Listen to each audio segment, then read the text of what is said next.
Hello everyone, welcome to all of you in exam Guru. दोस्तों, LIC double AO के form का आप सभी लोग बेसब्री से इंतजार कर रहे थे और पिछले 2-3 दिनों से ऐसी न्यूज़ आ रही थी कि यह वैकेंसी अगले 6 महीने के लिए पोस्टपोन कर दी गई है।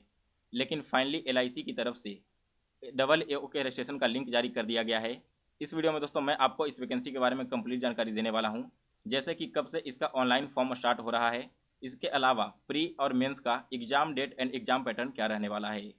तो वीडियो में लास्ट तक बने रहिए। इसके अलावा दोस्तों, अगर आप IBPS एंड बैंकिंग एग्जाम की तैयारी करते हो तो एग्जाम गुरु चैनल को सब्सक्राइब कर लें, ताकि बैंकिंग एग्जाम से रिलेटेड सारी इन्फॉर्मेशन आप तक सबसे पहले पहुंचती रहे।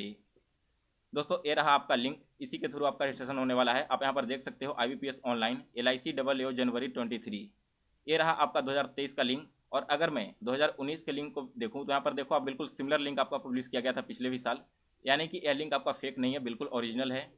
और अगर मैं रजिस्ट्रेशन की बात करूँ तो यहाँ पर 15 जनवरी 2023 से आपके ऑनलाइन रजिस्ट्रेशन स्टार्ट हो रहे हैं। लास्ट डेट रहने वाला है 31 जनवरी 2023। प्री और मेंस एग्जाम के डेट की मैं अगर बात करूं तो 2019 में देखिए आपका ऑनलाइन एप्लीकेशन स्टार्ट हुआ था 2 मार्च 2019 से, और आपका जब प्री एग्जाम हुआ था वो 4 मई 2019 को, यानी कि लगभग 2 महीने बाद प्री एग्जाम कंडक्ट करवाया गया था। तो इस बार अगर आपका ऑनलाइन एप्लीकेशन 15 जनवरी से स्टार्ट हो रहा है तो आप एक्सपेक्ट कर सकते हो कि मार्च के 3rd वीक में आपका डबल AO का प्री एग्जाम कंडक्ट करवा लिया जाएगा। इसके बाद इसका रिजल्ट लगभग 1 महीने बाद पब्लिश किया गया था, और रिजल्ट के बाद आपका जो मेंस एग्जाम है वो 28 जून 2019 को हुआ था। यानी कि दोस्तों आपके प्री और मेंस के बीच में लगभग 40 दिन का गैप था। तो यहाँ पर आप एक्सपेक्ट करके चल सकते हो कि मेंस जो आपका है अप्रैल के लास्ट वीक में कंडक्ट होगा। फिर इसके बाद आपके जो रिजल्ट है 1 महीने के अंदर पब्लिश कर दिया गया था, और उसके लगभग 1 महीने के अंदर ही इंटरव्यू ही स्टार्ट हो गए थे। एग्जाम पैटर्न की अगर मैं बात करूँ तो सबसे पहले आपका प्री एग्जाम कंडक्ट होगा, जिसमें रीजनिंग के 35 क्वेश्चन होंगे 35 मार्क्स के, और इसके लिए टोटल 20 मिनट्स का टाइम दिया जाएगा। सेक्शनल कट ऑफ यहाँ पर पहले से ही डिसाइड किया गया था 2019 के एग्जाम में, और इस बार भी आपका बिल्कुल ऐसा ही पैटर्न रहने वाला होगा। जनरल कैटेगरी के लिए 18 मार्क्स था एंड SC और ST के लिए 16 मार्क्स। यहाँ पर जनरल के अंदर ही OBC और EWS तीनों कैटेगरी की बात की जा रही है। फिर क्वांट में आपके भी 35 क्वेश्चन थे 35 मार्क्स के। यहाँ पर भी आपका sectional cut off general OBC and EWS के लिए 18 मार्क्स एंड SC ST के लिए 16 मार्क्स था, और 20 मिनट्स का टाइम दिया गया था। इंग्लिश में यहाँ पर 30 क्वेश्चन थे 30 मार्क्स के, 20 मिनट्स का टाइम था। जनरल का यहाँ पर section cut off 10 marks and SC ST का 9 मार्क्स था। और दोस्तों, इंग्लिश केवल क्वालिफाइंग नेचर का था, यानी कि प्री का जो कट ऑफ डिसाइड होगा वो ओनली क्वांट एंड रीजनिंग के बेसिस पर होगा।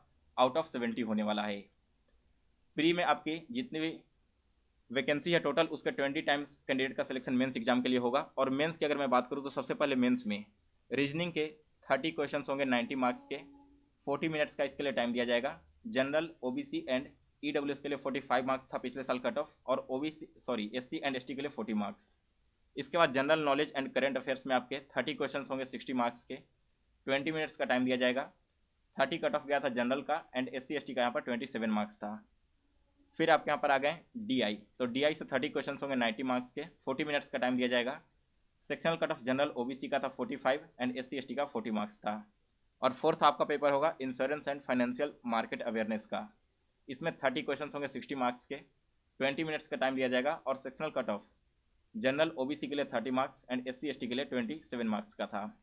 फिर इसके बाद आपका एक पेपर होगा इंग्लिश लैंग्वेज में, जिसमें letter writing and essay writing होगा 25 मार्क्स का होगा ये, और इसके लिए 30 मिनट्स का टाइम दिया जाएगा।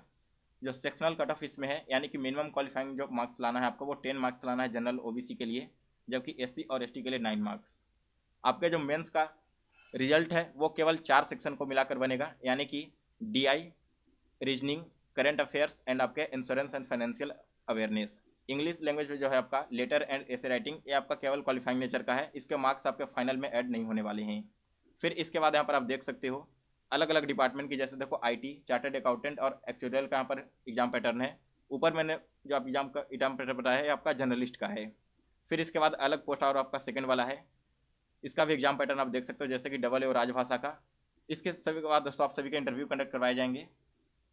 इंटरव्यू की अगर मैं बात करूं तो आपका जो इंटरव्यू में मैक्सिमम मार्क्स है वो 60 का है, जिसमें से EWS, अनरिजर्व्ड, OBC और PWBD के लिए कट ऑफ आपका 30 मार्क्स का है, जबकि SC और ST के लिए इसमें मिनिमम 27 मार्क्स लाना था। ये 2019 का कट ऑफ था।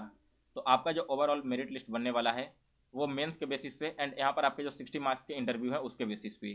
तो आपका मेंस जो है वो टोटल कितने मार्क्स का यहाँ पर हो गया, मेंस आपका टोटल होने वाला है 300 मार्क्स का और इंटरव्यू आपका 60 मार्क्स का, यानी कि फाइनल मेरिट लिस्ट 360 नंबर पर बनने वाली है। तो ये था आपका कंप्लीट एग्जाम पैटर्न। तो जितनी भी इंपॉर्टेंट इन्फॉर्मेशन थी वो मैंने आपको इस वीडियो में दे दिया है। बाकी आपका जो फुल नोटिफिकेशन है वो 15 जनवरी को जारी कर दिया जाएगा। तो जो भी कैंडिडेट इस वैकेंसी का इंतजार कर रहे थे, अब आपको और 6 महीने का वेट नहीं करना पड़ेगा। आप अपनी तैयारी में अभी से ही लग जाइए।